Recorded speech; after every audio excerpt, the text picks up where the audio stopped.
Hello friends, Radhe Radhe, good morning. मछली और चिड़िया की कहानी सुनाऊंगी आज मैं। गांव के पास नदी किनारे एक बहुत ही विशाल पेड़ था। उस पेड़ पर चिड़ियों का बहुत बड़ा झुंड रहता था।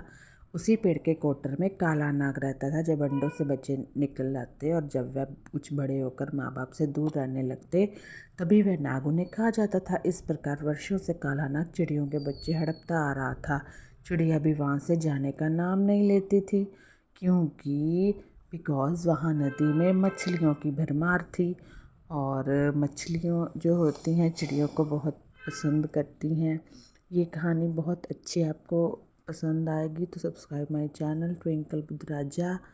मछलियाँ चिड़ियों को बहुत अच्छी लगती हैं। इस बार नाग जब एक बच्चे को हड़पने लगा तो पिता चिड़िया की नज़र उस पर पड़ गई।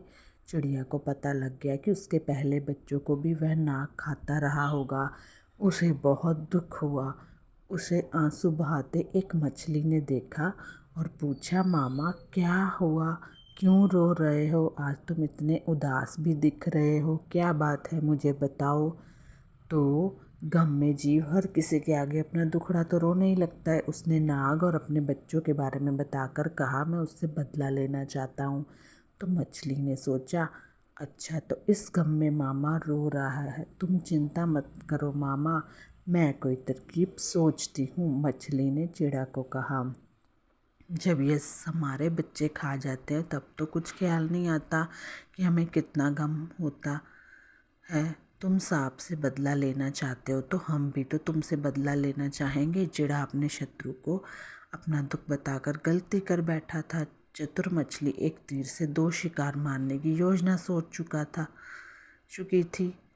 वह बोली, मामा मैं तुम्हें बदला लेने का बहुत अच्छा उपाय सुझाती हूँ। चिड़ा ने हल्के स्वर में पूछा, जल्दी बताओ वह उपाय क्या है। अब जब इंसान से मुश्किल दौर से गुज़र रहा होता है या जीव कोई दौर गुज़र रहा होता है तो क्या करता है, जो तीसरा व्यक्ति होता है, तीसरा बंदा होता है ना, तो वो ज़रूर फ़ायदा उसको अपना फ़ायदा होता है उसमें, तभी वो आपकी मदद करता है।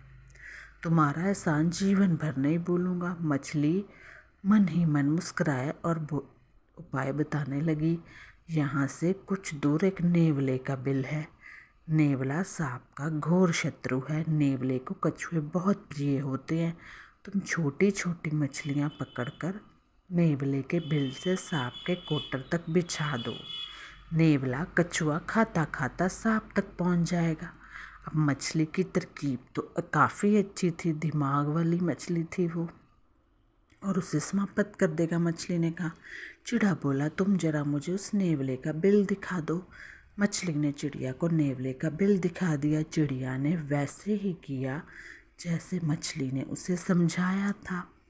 अब इतना उदास था उस समय, उसको उसकी बात अच्छी लगी तो वो वही काम करने लगा। उसके बाद क्या होता है, जब मछली उसको ये सब बता रही होती है, नेवला सचमुच को एक खाता हुआ कोटर तक पहुंचा। नेवले को देखते ही नाग ने फुंकार छोड़ी। कुछ ही देर की लड़ाई में नेवले ने सांप के टुकड़े टुकड़े कर दिए।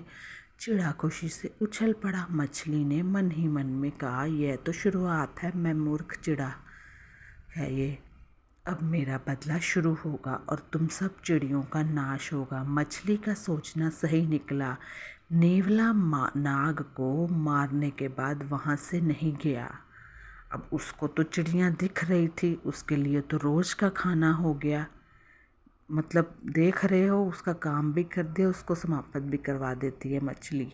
उससे अपने चारों ओर चिड़ियाँ नज़र आए। उसके लिए महीनों के लिए स्वादिष्ट खाना। नेवला उसी कोटर में बस गया। अब जहाँ उसको इतना खाना दिसेगा तो वहाँ जाएगा थोड़ी वो, जिसमें नाग रहता था, और रोज़ एक चिड़िया को अपना शिकार बनाने लगा। इस प्रकार एक एक करके सारी चिड़िया मर गई, क्योंकि नेवला उनको खा रहा था।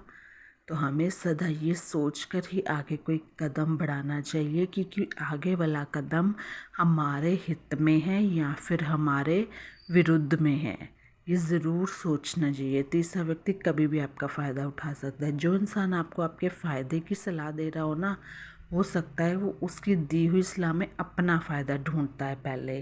तो कभी भी दूसरों के द्वारा ली हुई सलाह को अपने लिए नुकसानदायक साबित हो सकती है, तो आपने नहीं लेनी है। दूसरों की सलाह अगर लेनी है तो बहुत ही सोच विचार के कि उसमें आपका अहित ना हो। तो बाय बाय, टेक केयर, धन्यवाद। आपका दिन मंगलमय हो।